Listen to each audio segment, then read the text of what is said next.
Guys, kawawa naman yung ibon pilay. Ayan guys, kuhaan natin ng shot yung ibon kasi napilay. Ginagawa ko, binibigyan ko na lang ng kanin kasi hindi ako nakabili ng patuka. So, salamat sa inyo dyan guys.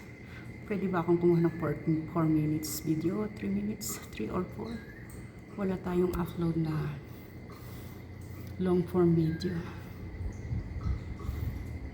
Nawawa naman. Inaano niya yung paa niya.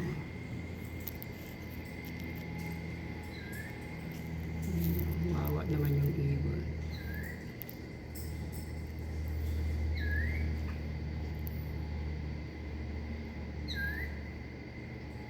Nasasaktan din pala yung mga ibon no? Kahit lumilipad sila. O siguro merong umatake na wild animals. Kasi nakatira kami sa bundok guys eh. Ayan. Bundok kami. Kaya pag nag-iingay yung mga ibon, nilalagyan ko ng pagkain. Ayan. Mas ko gutom na gutom. Gutom na gutom ang ating ibon guys.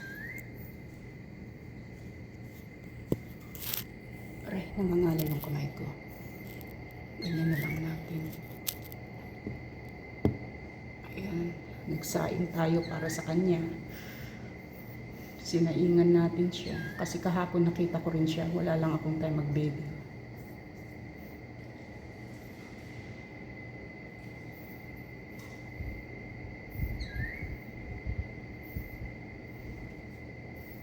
Grabe, gutom na gutom.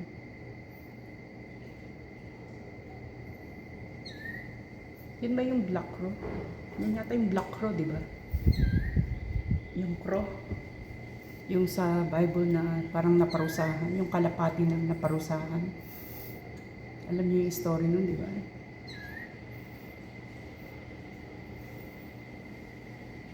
So, 3 minutes video lang guys. Para naman meron tayong upload sa ating videos. Naubusan na tayo eh. Meron pa yata pero hindi ko pa natingnan kung ay, tatakot siya pag may lumilipad. Ay, nawala na. Anyway guys, thank you for watching. 3 minutes lang ako ha. Para naman ano. Wala na siya guys.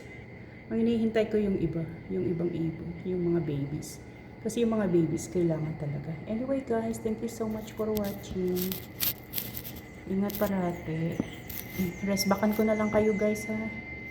Salamat. Bye!